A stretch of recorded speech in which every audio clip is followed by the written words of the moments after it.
Bossman Show. Here with a close friend of mine, somebody I call a brother to me. Been down with me since 2014. My man, Donnie Tyndall. Coach, how you doing, my good brother? How's life treating you, man? I'm doing all right, man. This stuff is so crazy as that we were talking about off the air, but plugging away, trying to grow and get better even when we're locked indoors and just, bored to death, to be honest with you, but understand just where our world is at right now. It's crazy, man. Now, as I told our coach, I was in Nashville trying to celebrate my birthday when everything kind of went sideways with the virus and the tournament getting canceled, the NBA getting canceled, G League getting canceled. So where were you when you heard about everything getting shut down for the season and what have you, and how did your team take it when you had to tell them? Well, we were in town for a few days. We played a home game, and we were getting ready to go to Orlando, and a day or two before we were going to leave is when the Golden State situation took place, and then the Utah Jazz OKC game happened where they canceled the game right before the tip-off, and so that immediately threw up a lot of red flags around the league. And then once the NBA said we're going to, postpone things, everything on hold for a while, the G League followed suit. So we were here in town and getting ready to leave for Orlando. Literally the next morning, I think we had like a noon flight. We were leaving our apartment complex at like 9:15, and we got the call the night before saying the trip's off. So we got together, met with the team, and explained the situation, and we were kind of in a holding pattern for about a week. And then they said, look, we still could resume this thing, but if guys want to go ahead and go home to their home base, be around their family, they can go ahead and leave. And so eventually, within the next couple of weeks, our entire team did exactly that. And I've stayed in constant contact with our players and kept them abreast as what's happening. And they still haven't officially canceled the G League season, so who knows? But it looks pretty bleak at this point. Yeah, and I can only imagine guys on your roster because you was having a great year. You guys that won the most games in Grand Rapids Drive history right now. You had your guys playing well, and so just knowing what you guys were kind of accomplish this year, how well you had your guys playing, because your guys played hard for you. They maximized their talent for you. So how did it make you guys feel as a group, knowing that, hey, we had some things to accomplish here, was playing so well, representing Grand Rapids and the Drive and the Pistons, well, and the team had to love what you got doing there on the farm, per se, there. We were excited. We had a very, very unselfish team, which isn't always the case at this level. As you know, boss man, it's hard to get 10, 12 G League players to buy into the team concept because everybody on your roster is trying to play well and get a call up or improve their stats or their ranking or their stature in regard to maybe going to Europe the following year and get a better paying position. So it's hard to get guys to really buy into the team concept, but our team did. We were unselfish. We led the league in assist percentage. So that talks about how we valued the ball, how we shared the ball, how we made extra passes. I was very, very proud of that.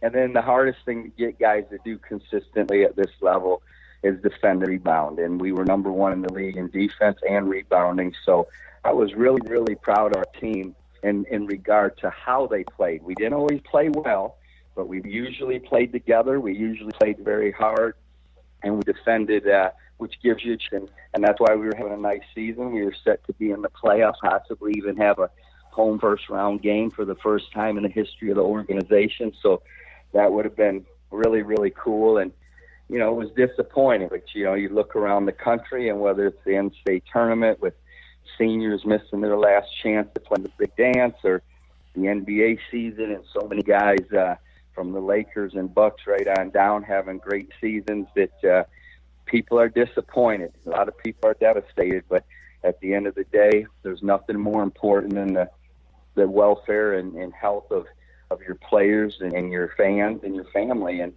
that's where this thing sits. So we were disappointed. I feel like the Pistons front office was excited about the development of some of our younger guys. Sekou he did a nice job in his time with us, and Dante Hall made good improvements. So that's the most important thing, that those young guys were getting better, playing the right way, and felt like we did that. Coach, do you feel like that, this, with your experience being a college coach, it helps you relate to guys trying to prove themselves and want to get better from coaching college basketball? Those guys are kind of close to that age, 19, 20, 21, 22, 24, 25 years old. So guys you've probably maybe recruited, knew from AAU ball, so they know who you are and they respect you, and they know that you helped develop the guys and develop pros. You feel like that helped them buy into you and what you want them to do this year on this team? I do think it helps on the front end, boss man. I think anytime that, it's like if me coaching a player, I found out about a guy on the front end and heard he's tough and heard he's responsible and heard he's a great kid and a tough, hard-nosed competitor. Well, then my opinion of him on the front end is already pretty positive. And I think, for the most part, these guys know what my background, or at least some of my background in college, that we developed guys like Kenneth Reed and Josh Richardson, et cetera, and that we won and we played the right way. So I do think that helps. But what's really unique about pro basketball is, as a coach, you can learn as much or more from the players than you would from a game and competition, or maybe even another coach or even your staff. These guys that play pro basketball, Jay, are really, really, really basketball savvy. And if you don't know what you're talking about, you can have a reputation as this, that, or the other on the front end.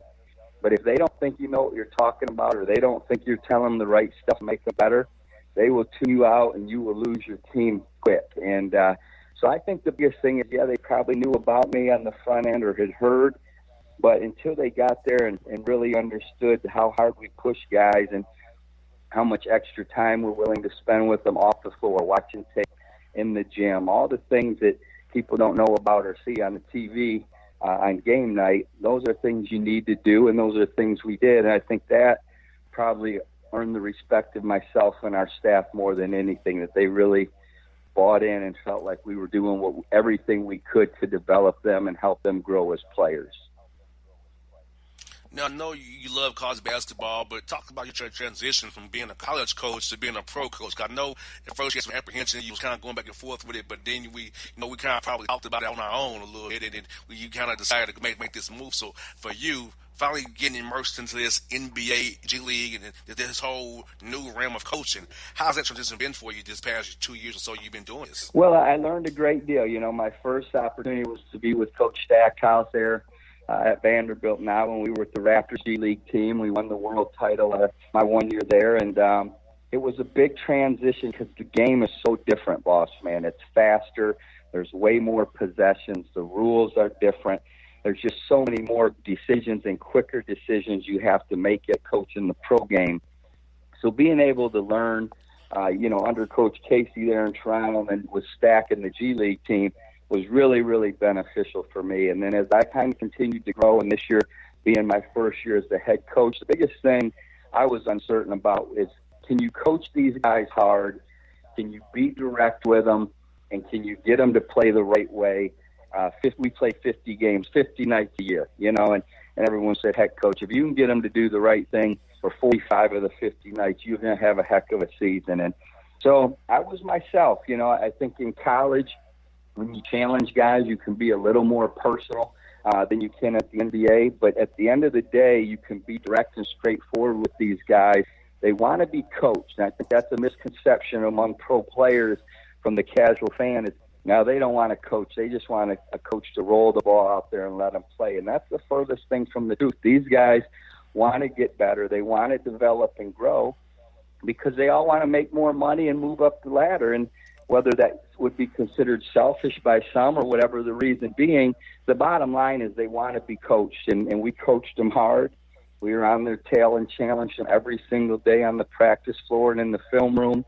And right to the very end. And so that was the biggest thing for me as a head coach was, what is I going to be able to challenge these guys and be direct with them like I had always been at the college level. And again, give my guys credit, had a great staff, had a great group of young men. They bought in, they allowed us to coach them the right way. And I think every guy on our team to a man would tell you that they improved and got better this season under us. Oh, yeah, I can definitely see that. And I feel like, when I watch your games on the G League live feed, I will see you guys in tune with you. You guys are paying attention to you in timeouts, and they believe in what you're saying, so I'm even in the timeouts. I'm watching, so I can see just from afar that your team bought into you and your staff. You can tell when a team is checked out on a coach, or they don't really pay them no attention. They blow off play calls. They don't listen to what you're saying to them. Just doing free throws. So I could tell your team really bought into you and your staff, coach.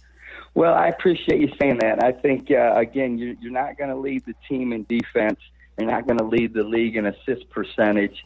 Two things that, in my mind, are saying and showing that you're really playing the right way if guys aren't bought in and in tune. And again, they deserve the credit for that. I always say, I'm going to do my job. You guys got to do your job. And I had a great group of guys that did their job consistently. And I think everyone now feels like they were rewarded. We were winning. Guys were getting recognition. Guys were sharing the ball, trusting their teammates, trusting their coaches. And, the side effect from all those things is winning and guys playing well. And that's what we had going until this virus deal hit us. Now, Coach, I love how you've grown from a zone guy in college. You had those zones you like to play, but to a man guy here in the G League and the NBA. I love how you've adapted your schemes to that, man. So how's that been for you, knowing that what you prefer to play in college now, so now you've been more of an NBA playing that man and having to decide to maybe drop a guy in the post there, go over screens or switch everything. So how's those schemes been for you, picking those up from where you used to be in college there? Well, I think that was another thing that was going to be really challenging for me, and I'd really studied man-to-man defense in the NBA the last 3 or 4 years and tried to become as knowledgeable as I could in the man-to-man because, you're going to play 95% man-to-man in the NBA, and we did, and we were pretty good at it. Obviously, there's some things I learned that maybe we do a little bit differently this upcoming season, but this is pretty interesting. The final stats just came out, and after 43 games, we played the second most possessions of zone of any G League team, which is only 10 possessions per game. That's what we played, 10.3 possessions. But we were number one in the league in points per possession at 0.829, and then we were number one in the league in our zone in defensive field goal percentages. People shot 39% against us. So points per possession in our zone, we were number one. And then field goal percentage against our zone, we were number one. So not only did we guard in our man-to-man, but the little bit of zone we did play, we played it pretty darn well. And I think, I really think that you can play some zone in the NBA, especially against certain opponents or certain lineups. It's just, you take the time to really teach it and spend it on it and practice on film because you're not going to play a lot of possessions of it over the course of the season. So that's always a dilemma for our coach or a coach. We spent some time on our zone. Don't get me wrong, and I think that's why we're pretty good at it. I don't think it took away from our man-to-man defense. But we got a little zone in there, even a little 2-2-1 3/4 court trap back to our zone, JR. So a little college flavor there. Oh, yeah, it's always good to have that variety to be able to throw somebody off of there because they think you're going to play man all the time, and also you can with a surprise 2-3 zone or a 3-2 zone or a 1-3-1 or a 2-2 or 2-1-2. It's going to throw them off, especially then you don't want to trap them too because a lot of pro teams don't expect to be trapped ever unless it's probably late game or if that even. So to throw them off, if they have that little wild card in your back pocket there, it's always something good to have there. Well, I agree. And, the thing about this level is there's so many great coaches that run great stuff out of timeouts. They're called ATOs, which stands for after timeout plays. And guys are really, really good at this level, drawing up plays. And then, heck, the players are so good. If you even get them halfway open on a good set, they're going to make the shot or make the play. So we would kind of throw some zone out of ATOs and thinking they were going to draw something up versus a man-to-man, and so that would catch them off balance occasionally, and felt like that was a pretty good change of pace for us. So you're right. It's nice to have a couple different things, and the bottom line is guys got to go play it and buy in. And just like our man-to-man, when we went zone, guys were aggressive. They were bought into it, and they weren't over there rolling their eyes like, man, we're playing some zone. This is crazy. They knew it was a weapon for us and played the right way. So, Coach, so how you gonna be spending your the days here as we are in the quarantine world, man? I know you're probably doing some evaluation for the Pistons for us draft picks, maybe potential picks.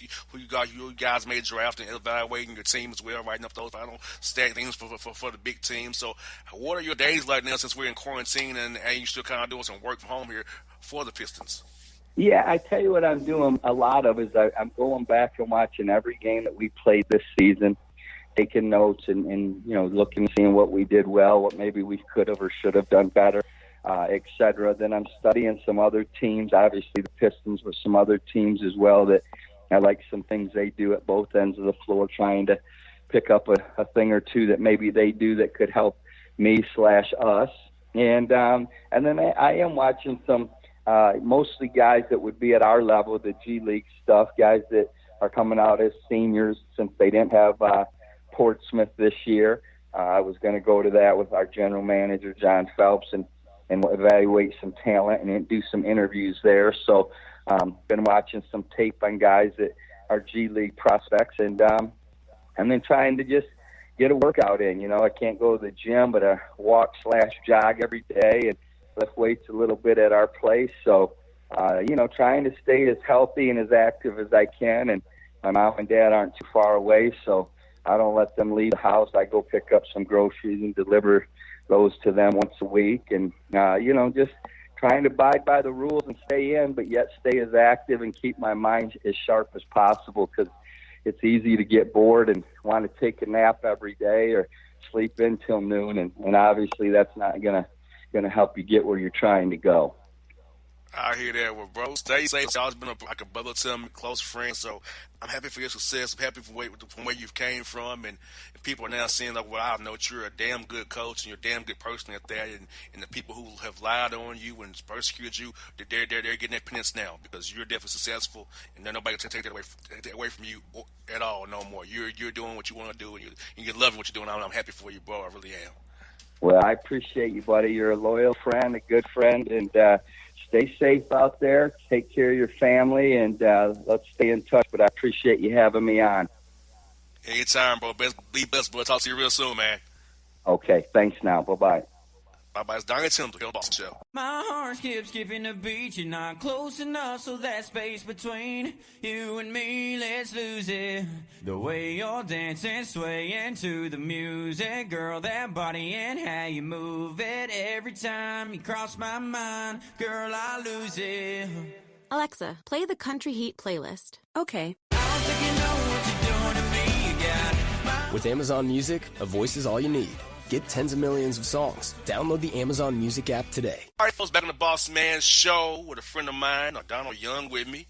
We didn't talk to him since last year, but he's back with the show. It's DY. What's good, my brother? Not too much, man. Just hanging in there, staying safe at home. Thank God you have a court you can work on, man. Thank God for that, man. Like, bro, how tell me this. Were you at the Hawks game the night it all went down on my birthday? Were you at the game that night, or were you not? Are you out of town? I think I was out of town. I think I did not make it to that game, but it was crazy. Like, yeah, I wanted to go. I didn't make it to that game. Like, I mean, it just all happened so fast. Yeah, and can you believe that Vince Carter's career ended like that on a last-second three? He actually made it. It's like Koreans, Yeah, that's unreal. That's like a really anticlimactic ending to something like that. I was looking forward to his last game. It was like he was going to do his speech whole thing and just to give him that last send-off with the crowd. But it's unfortunate it was missed and the season was ended so abruptly. Yeah, I was in Nashville actually for my birthday. I was in Nashville, and I got a text in the season over with. I'm like, what? The virus season over with. I'm like, for real? I'm on Twitter. It was true. Because I'm celebrating my birthday. I'm having a good time. I'm at the casino chilling. You know what I'm saying? Right, exactly. I get this text. I'm like, what? So, yeah, it's been a whirlwind for me, man. Not be able to cover the Hawks, the Grizzlies, and the Hornets. But, we got to be safe. So, for you, DY, tennis player who travels the world, man, how do you feel about this, knowing that you travel the world?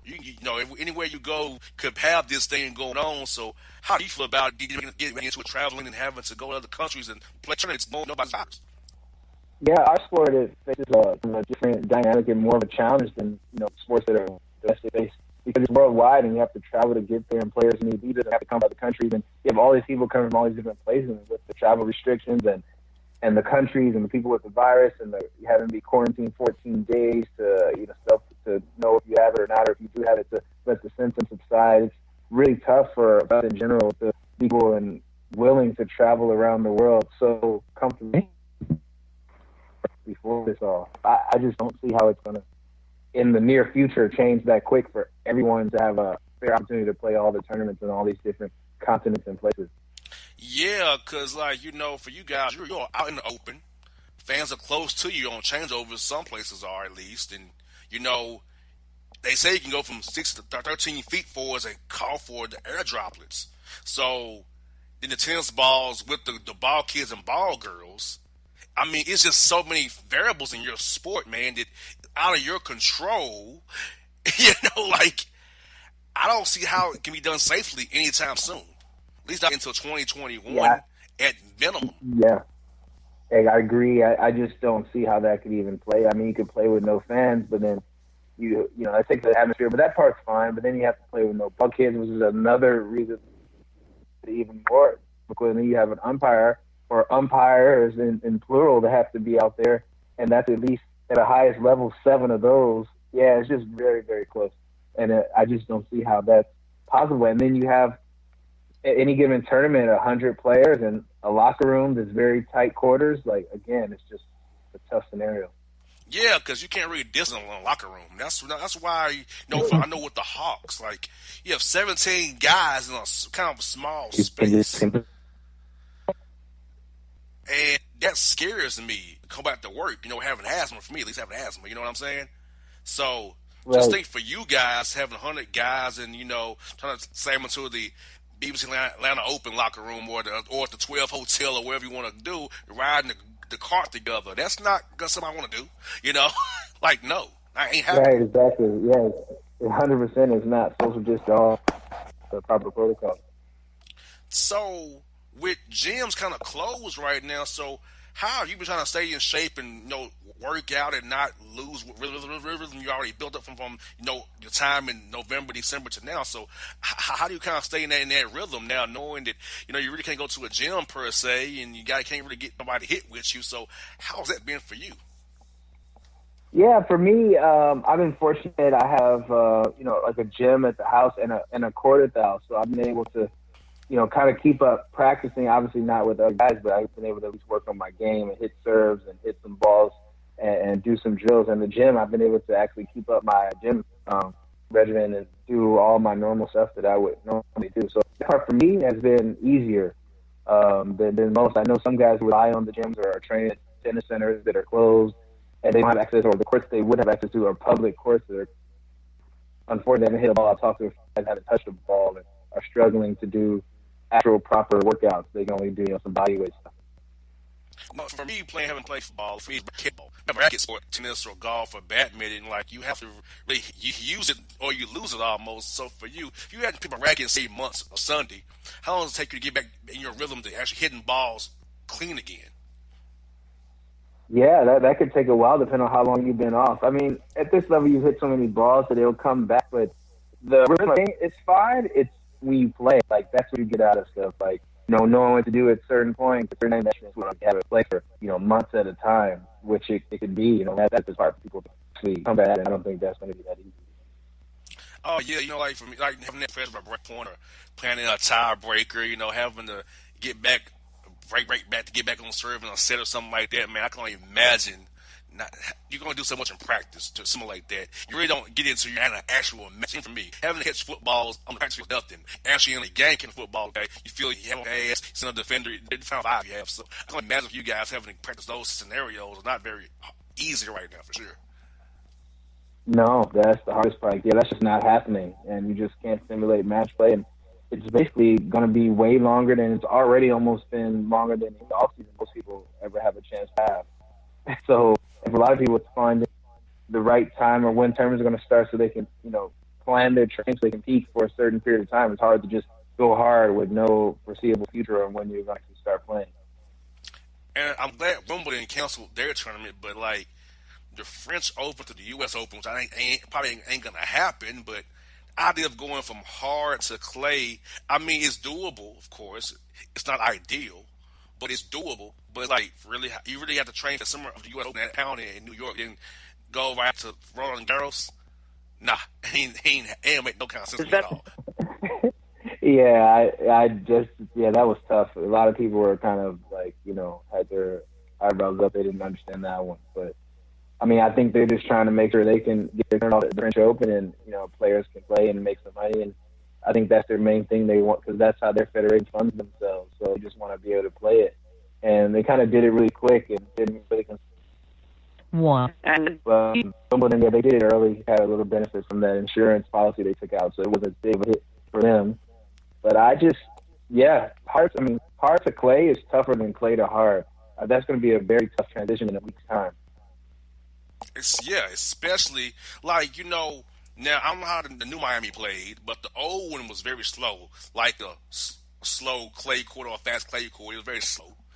Indian Wells is kind of slow, but the desert makes it ball goes air faster. So that was more like, okay, we can do that. But go from U.S. Open, which is a kind of a medium fast court now these days, to Roland Garros, that's asking somebody to get hurt fast, injure themselves fast. Yeah, I agree. I totally agree with you. And it's just, you're going to have some guys kind of maybe picking and choosing which one they think they could do better on and which one they're going to take more serious.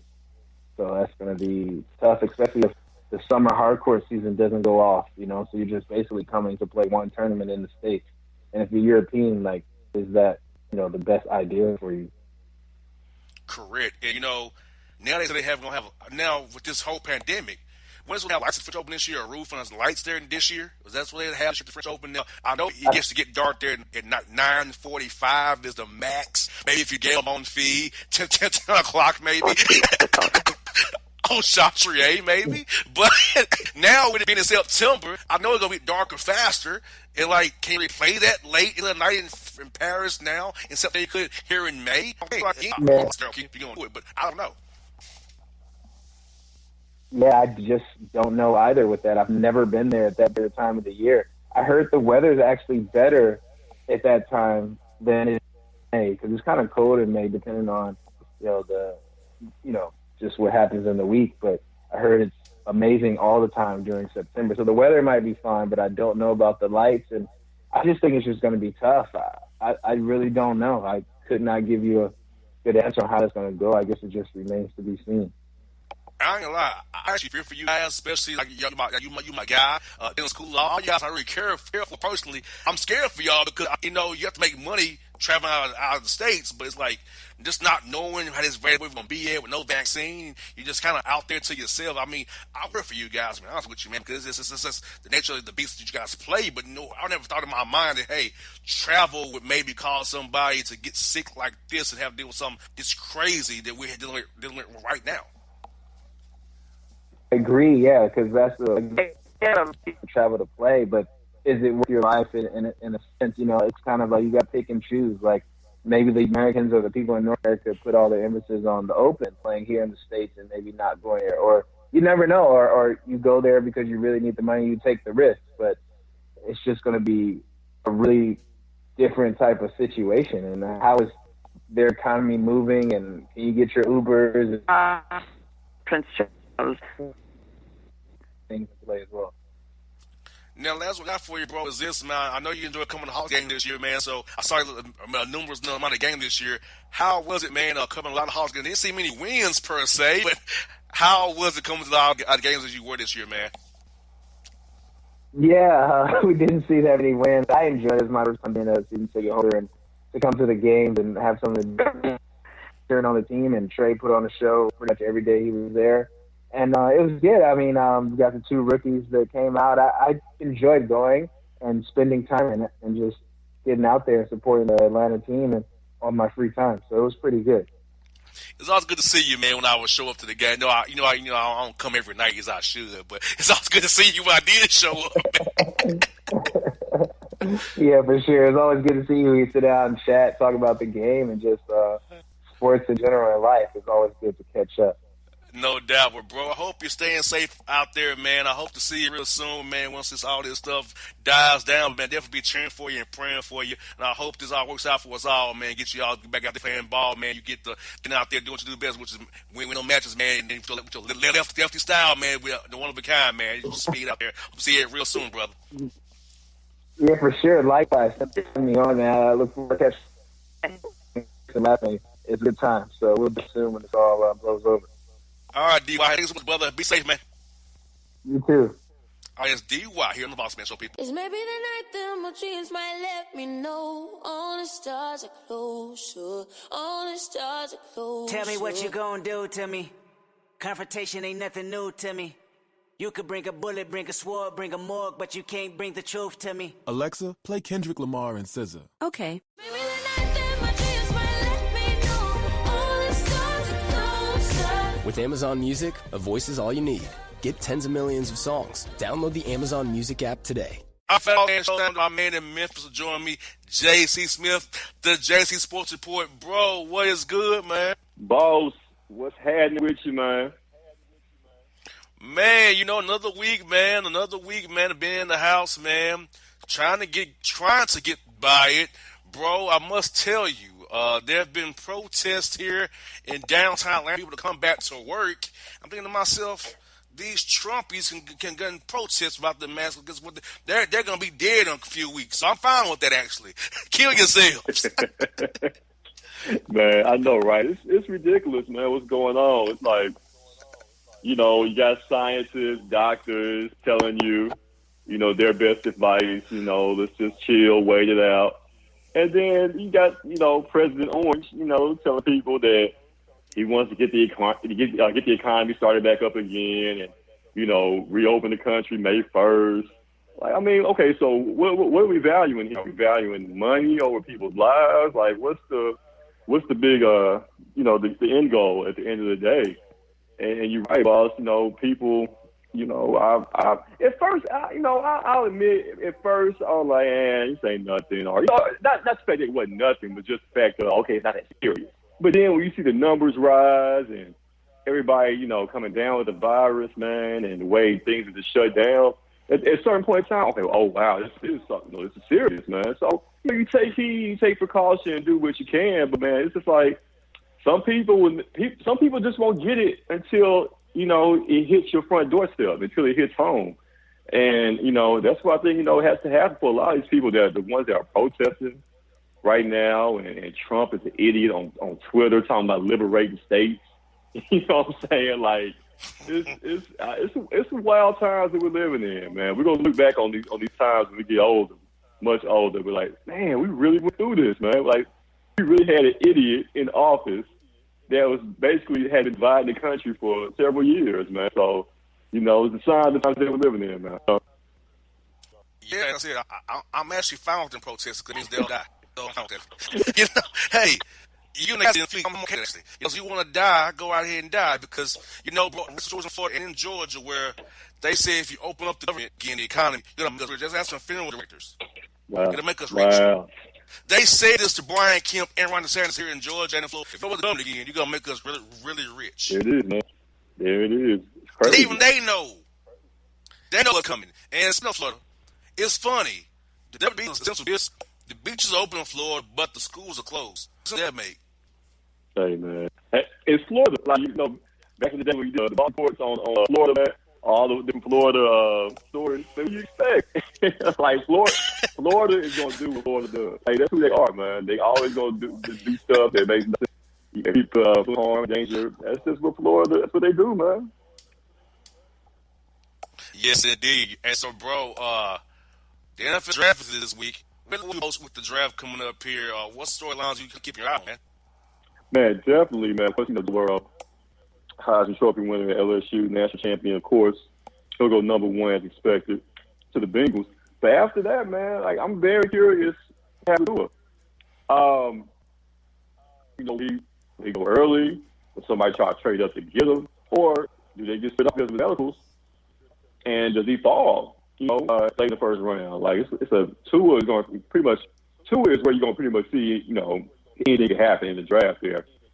He can go. I think he can go as high as 3 or possibly as low as, somewhere, 15 the first round. It's real interesting where he could slide in the first round with Tua. But you definitely see what the Cowboys are going to do. I think they'll go defensive back, secondary, but C.J. Henderson from Florida. That's who a lot of people have picked for the Cowboys to take in their mock drafts. So, we'll see what the Cowboys do. Now, I know it's going to be a defensive player, whatever that first pick they got going, either end or quarterback, man. So it's a lot, to be up there, right?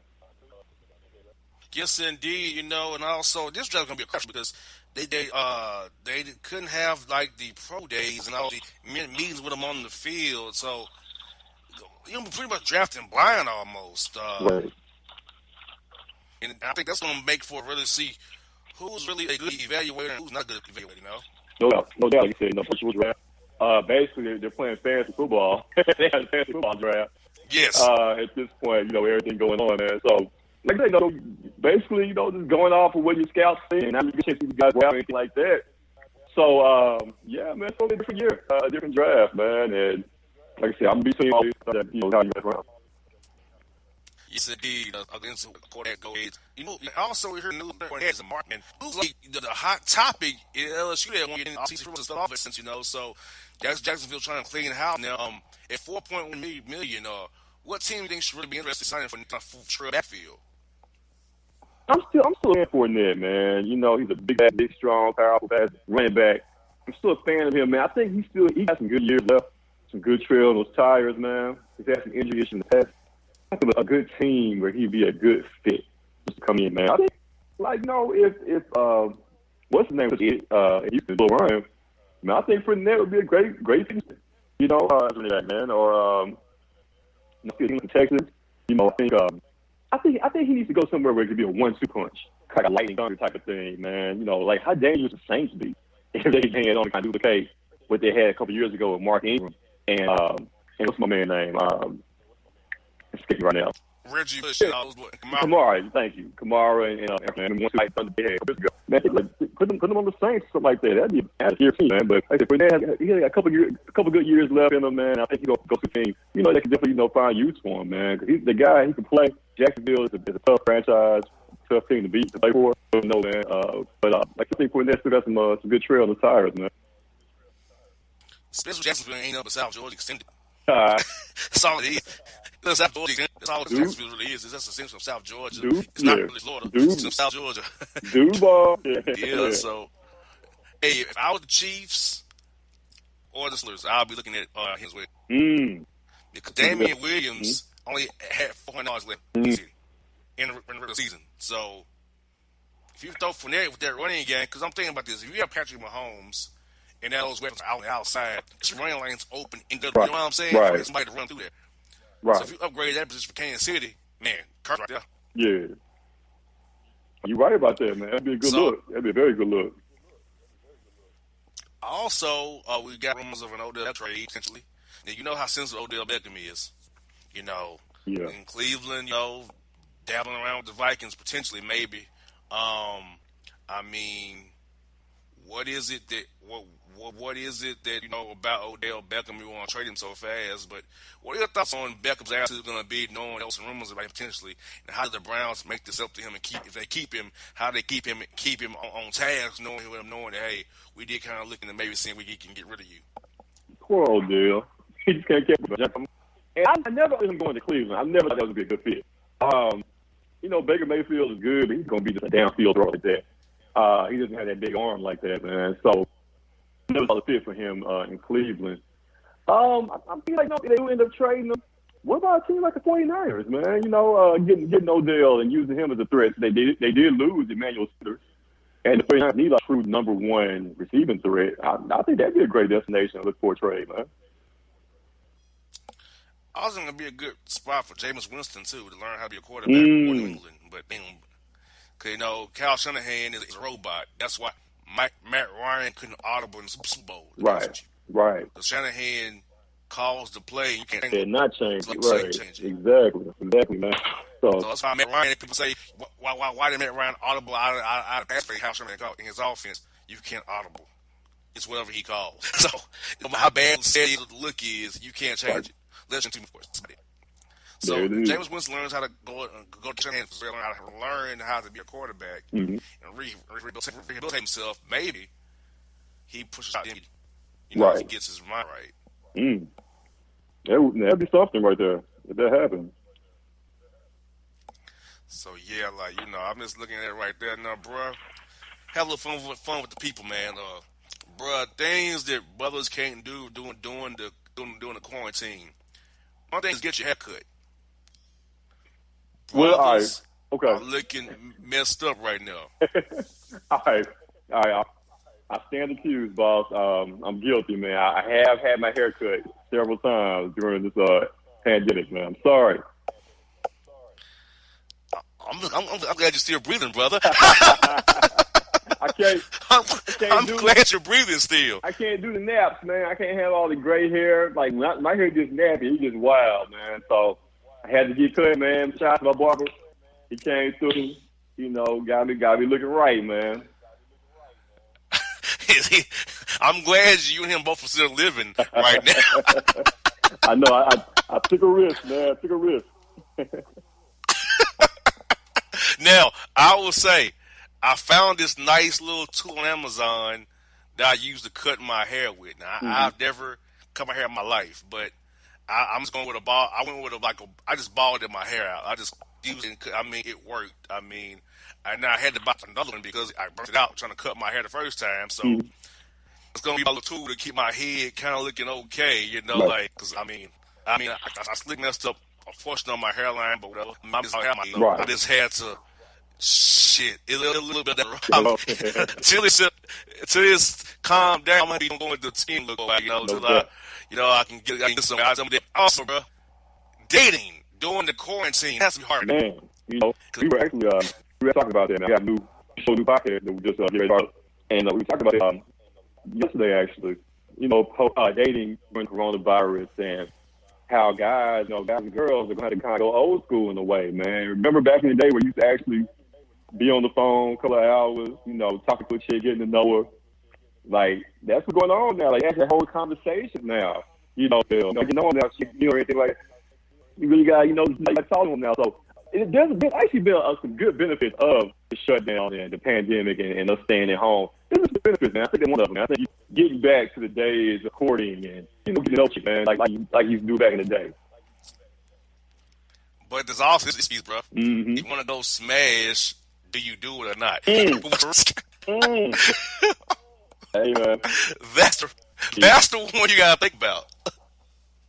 Hey, man, look.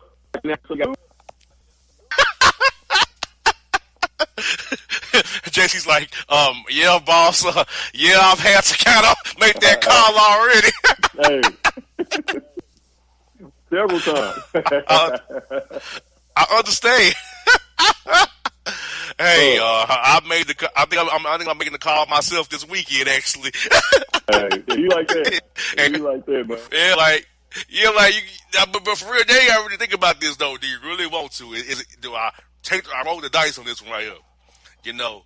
That's kind of where we are now. Like, even just like dating, since you really can't go eat in anywhere anymore, and so that's probably not gonna be done. So I guess now dates are at the park, maybe, or take out and shut the park, No doubt, something like that, because dating is definitely changed, and also, so with the quarantine, side chicks are suffering.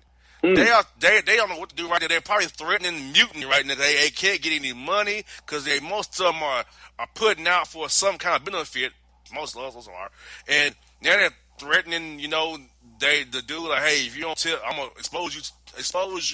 So just think about how the side chicks are feeling right now. How the side chicks are feeling right there because they can't see their boo thing because he's quarantined up with the main thing because he can't dip out like he used to. Hey, man, cold world, man. Like this.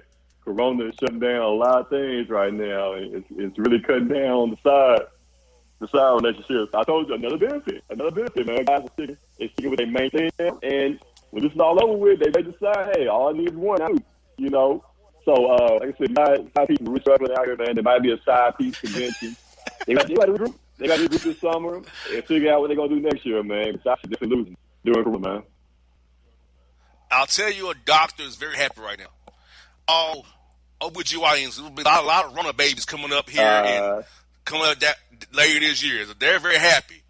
We'll be a big baby boom in January of next year, December, February next year. A lot of babies will be born from these quarantine, Rona situations going on. A lot of people are bored. So, I mean, a lot of people are getting down. Like some guys are getting down, they haven't get down in a long time. Man, right now, so I feel like always are very happy come late this year and early next year. Yeah, it's gonna be some corona babies, some quarantine babies coming, some COVID-19 babies. Yeah, they coming, man. So yeah, bro. So before we go, but tell everybody about the new podcast, where you can hear that, and what you guys are gonna be discussing on a weekly basis with you guys, man. Man, I appreciate that, boss. Yeah, definitely, man. The podcast is called Essential as Fuck Podcast Show, hosted by yours truly, JC. Man, I got some crazy folks that's helping me out, man. My co-host, my girl Stacy, my boy Brandon, and my guy Lee Johnson. Man, we coming together, and we're gonna pretty much have a variety of topics, man. We're gonna talk about a little bit of this, a little bit of that, sports, politics, music. We'll have special guests. You know, whatever's going on in the world at the time, we're gonna talk about it, man, because we are all essential. Thus the name of the podcast, Essential as Fuck. So yeah, bro, let me know when you want me to come on, bro, because I got a lot of hot topics to cover, of course. Man, say less. Say less. You know we're going to get you on soon, man. You know I got to holler at you. No doubt. Well, that's my man, J.C. Smith, bruh. Stay safe. I know you out there taking some risk every now and again. Just make sure you measure them very nicely. Hope we'll talk to you next week. There it is. God willing. All right, boss. Yes, indeed. All right, bro. Hold down, man. Okay. Till the tears run down from my eyes, Lord, somebody, ooh, somebody, can anybody find me? Somebody to love. Alexa, play hits from Queen. Okay.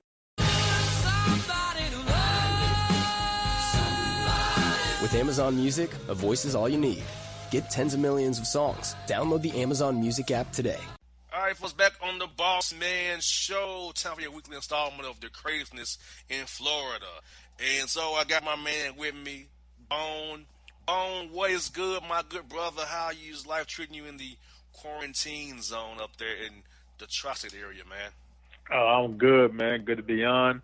Like I said, the quarantine life is for me. I'm in my basement every day, chilling, safe and sound. Family is good, so let's get it. No doubt.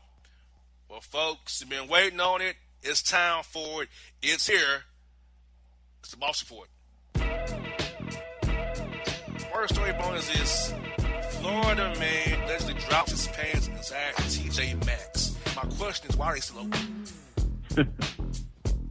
Yeah, he went to the Max. Like, what's he doing? Right? Yeah, first of all, why is it open? And then second of all, it's like, man, like, what? Is there nothing better right now in your life right now that's going on that you can't be, like, home chilling, but you just like TJ Maxx shopping trial? Yeah, like, come on. Like, come on. Like, oh, God help us. Help us. We got this Florida man arrested after he had to rock bottoming a customer Dollar General looking at his girl's booty. And was it in a certain store? Dollar General, yeah. Dollar General. Dollar General. All right, Dollar General is a good thing. So he rock bottomed some girl? No, a guy was looking at his girl's booty in Dollar General. Ah, okay. So you got rock bottom. Well, I would say, I mean, the fact that, you know, we have a rock bottom so early in the segment is good news for us going forward. You know, usually we have Gores or Stone Cold Stunner is late. To have a rock bottom so early in the segment, that's promising. Very much so, and you know, it's just mighty.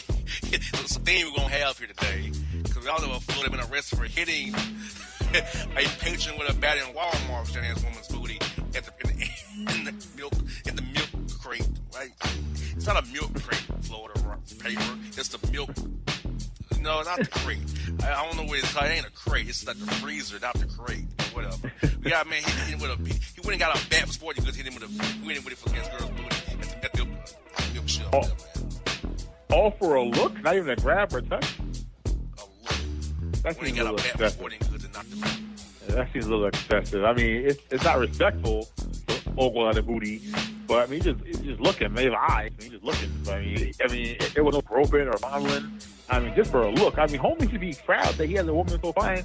The other dudes are just ogling over her, but to whip him with a bat over a look is a little excessive.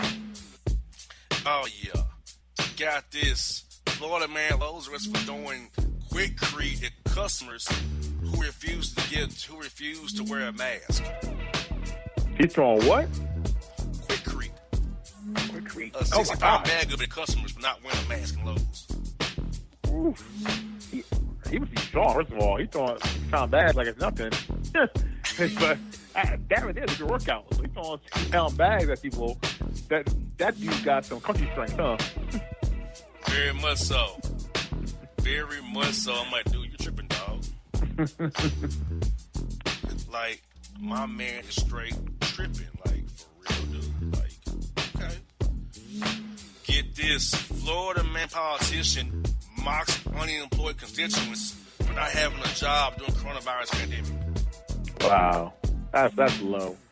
I mean, but, Florida man plus politician equals usually scum. So, I mean, that's low there, man. It's like, it reminds me of, like, Instagram, which is all these people who have these yachts and stuff, and take pictures of their yacht and they're flaming on, saying, oh, another Sunday afternoon here on the yacht. Like, what are you doing, man? Like, come on, man. Yeah, very disrespectful. Makes no freaking sense.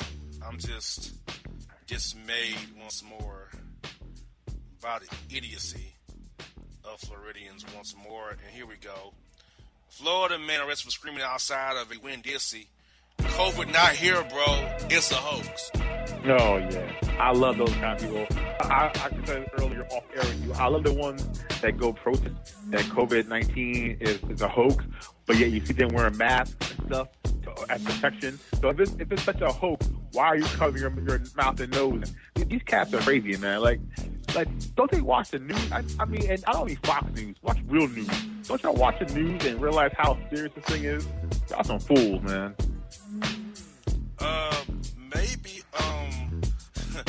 Maybe it's like, they trust a certain idiot, Yeah, and that's why I said don't watch Fox News, aka BS Mountain. Don't watch them because they'll lead you astray. They'll get you killed. Yes, they will. They will get you into a casket faster than you want to be. I'm telling you that right now. You'd be all one from fast. Yeah. Hey, come on now. You don't want to drop down in that. You don't want to be lowered into the ground. I'll tell you right now. Exactly. I'll get this. Florida man blows a .339 blood alcohol level and gets DUI on a golf course. He was naked, whacking off his Johnson, saying, quote, I need to see Jenna Jameson right now. Ha! He must have been so drunk. They probably saw Jenna on the par 9. Like, he must have saw her on an 8th hole for real. Like, how? He was 23? Yes, .339. He was still with it. I mean, to be 0.3, ain't that a lot? Ain't it like triple your amount should be? Yeah. That's like almost quadruple the limit in Florida. So he must have really been on some other stuff, man. To be that drunk and think you're gonna see Jenna Jameson and be backing off on the greens, like, my goodness, Florida man. The state of Florida is one of a kind, dude. One of a kind. Like, no, that's not even plausible, dude. Like, that makes no freaking sense, Florida man. Like, no, sir. Be doing that, sir. Not smart, sir. Not smart at all. I mean, and pick a better model. Washed. At least pick something better, at least. Correct, like come on, it makes no sense. It makes no sense. No, sir. Here we go. Florida man got 3 million views for pretending to pee in pool. public arrested for attacking a woman out for a job who had a big rump. So he gets views for peeing and pooping at people or pretending to go. Yes. So he's famous for that, or infamous for that right there. So right there tells the kind of person he is, and the kind of viewership that he is garnering, that he gets the views for pretending poop and pee pranks. That's lame. But then to like stalk a jogger with a big rump is just crazy. It just makes no sense, man. It just I don't get it. I'm just dismayed that's even a thing. Dude, really, you're lame as I don't know what, dude. He's lame, and so do the viewers. The viewers are lame because they follow him. 3 million. Yeah, get this. 74-year-old Florida man arrested after pointing a gun at a group of golfers who annoyed him. That's it? Wow, really? He went to the ultimate get up my lawn type at crankiness. He pulled out a shotgun? Yeah. Because they're playing golf. Yeah, because he lives by a golf course. Well, he lives on the golf course, rather. On the golf course. So he has cash already. So to live on a golf course, you really have to have some money. So he's old and crazy and rich.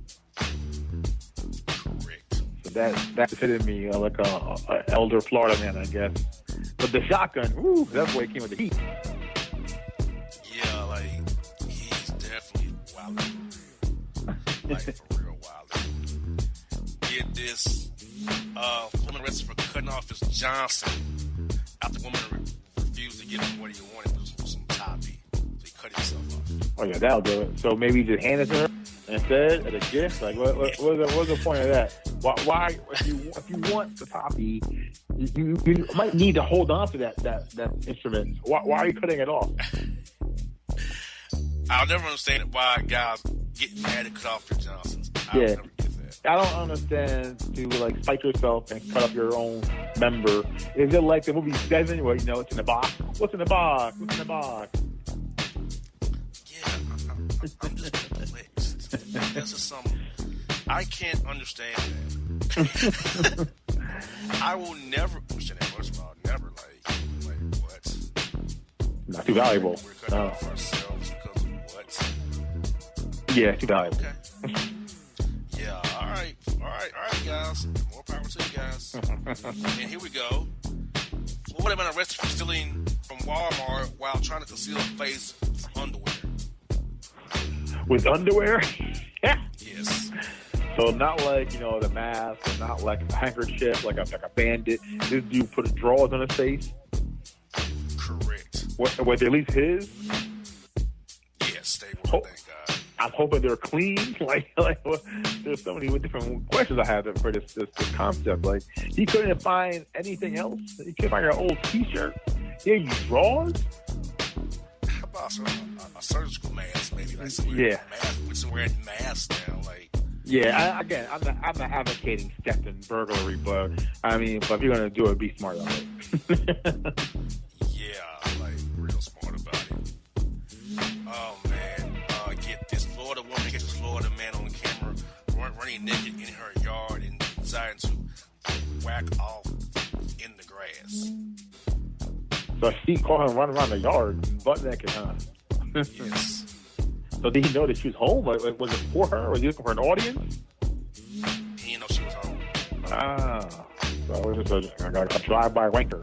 Just naked for no good reason. Because, but why her yard? Why his own yard? You got to do something like that. Why is someone else's yard? Yeah, why? Why? Yeah, I think the biggest question you always ask about Florida man is just why. All these things the first word is usually why.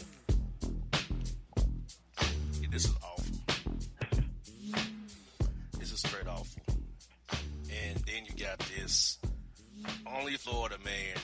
2 Jupiter, Florida men charged with DUI at the same time driving the same SUV. Wait, they were both charged in the same car? Yes. Did they take in terms of it? Yes. here, I'm going to go first. No, I don't want to go first. They were just that hammered that they both got DUIs in the same car. That's hot. That's a hot mess. Only in Florida. Only in Florida. Here we go. Florida man buys haunted California ghost town, gets trapped in there for a month by a snowstorm. He was in a haunted house? Yeah, he bought a haunted house in Florida, in California, and he got, a snowstorm out. So he was stuck in a haunted house. So what happened? Did he get any more details about this? Anything else happened? They didn't. They just said that. It left it dead. He was stuck in a house. So not only he quarantined because we're all indoors now, he was stuck in the wrong kind of house, huh? Yes, indeed. Well, at least he didn't cut his own junk as as a protection. That's a step forward. It just blows my mind. Are you serious? Blows my freaking mind. Only in Florida. Here we go. The stupid governor of Florida reopens the beaches during global pandemic and quarantine because he said he wants to give people time to enjoy themselves. Yeah. Go out there, people, and spread that COVID. Keep going out there and keep spreading it, keeping us indoors longer than we want to be. That's really smart. Florida government is ahead of the curve that they're going to let people go out there and make the curve even bigger now. That's smart. That's Florida. And Florida's dumb governor also made the WWE an essential business. Yeah, I saw that. Let's listen to the backdrop of all this. When Presidento went out there and he held a conference call with all the major pro sports commissioners, he did have Vincent Kane McMahon on that call. So right there, the Florida man where Vince's base is held at. This guy was like, man, Vince is a friend of Trumpito. He must be a friend of mine. I must look out for these guys and make sure that business is still booming for WWE. And let's open up the doors for these wrestlers to continue to wrestle and sweat on each other and breathe on each other in close quarters. That's so smart. Yeah, and that's why I don't really watch it anymore. Once I found out that Vince was aligned with Trumpito, I quit watching it. Yeah, well, remember, Trump had Linda McMahon on his cabinet, too. So that they're all intertwined very nicely there. Florida, Trumpito, Vince. It's one big, nasty triangle. That's why I was happy XFL failed, I want to say. Vince lost. I like Vince McMahon. No chance in hell, that's what you got. But now it's I can't stand him anymore. Everything that guy touches dies. So yes, if she was lying with him, I cannot stand you anymore. It's just figures that somewhere in Florida, the state of Florida, they make pro wrestling an essential commodity that you must have it open. Only Florida. Yeah. Get this, Florida man jailed after cutting off his Johnson at the convenience store because they wouldn't give him any Red Bull. Well, I want to know, the fact that he cut off his Johnson, why they get arrested for that? He only harmed himself. So why they arrest him for that? Indecent exposure is the charge. Good point. Yeah, it is disturbing. But now this cat is going to go to jail with no Johnson on him, no member on him, locked up with some pent-up, frustrated dudes. God bless him. Good luck to him. Yes. Get this. Florida man passes out drunk doing a live stream drag performance, raises $100 for his own GoFundMe charity. He passed out while doing the dance? Yes, he was in drag, which this video was deleted fast. Yeah, but he made $100, so he must have an audience out there. He must have some kind of demand to make some cash from that. Yeah. Not the man I want. That's what I want to see. Oh my goodness. You got this. Florida woman withdrawing part of coronavirus stimulus money finds $8.5 million bank account is arrested for spending the money on her own. So it was an error, right? They deposited too much money in her account? Yeah, she spent the money that she got arrested for. And don't these fools know that eventually you'll get caught? Like, the government does not play around, man. The government will find you. Especially when you owe government money, they will come for you. You can't spend what you don't have. Now, I heard a story about that also. Another dude got like $8 million, whatever, and then he called them right away to here, take it back. Because he was smart enough to know that you can't be taking government money and not expect consequences. Got the right, so these jokers right here screwed themselves once more. I mean, they're screwed themselves. So here we go. Florida man jailed twice in 1 week for impersonating an officer. Twice in a week? Yeah. He got caught the same act twice in a week? Yep. So the first time didn't get through. So the second time, finally, hopefully, it gets messaged through to him, huh? What was the purpose of this? Or was he trying to, like, jack cars or trying to get him ladies? What was the purpose of trying to impersonate an officer? He didn't say actually, which is shocking for Florida, man. They didn't give us reasons for that. So there's no reason. It's just like playing dressed up and going out there trying to be officer of the law.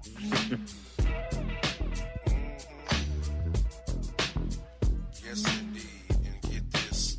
Florida man angry about shoppers not wearing masks, threatens mass shooting in Publix. He was shooting? Yeah, he threatened a mass shooting because they weren't wearing masks in Publix. Yeah. The first guy who was threatened because of no mask wearing, he threw like concrete bags. And that's kind of funny, I guess, in a way. But you can't be going out there threatening a mass shooting, man. That is nuts. Got that right. And you know, this is even crazier. Morbidly obese Florida man sues restaurants for making them fat. Yeah, I love those stories. I love when they do that. When they sue McDonald's because they ate too many Big Macs. Like, fool, we didn't hold you down, put a funnel in your mouth, and shove the food down your throat, man. This, like, if you want to do push-ups, try push-ups away from the table. Damn right. That's a crazy lawsuit. It should be thrown out immediately. Laugh at it.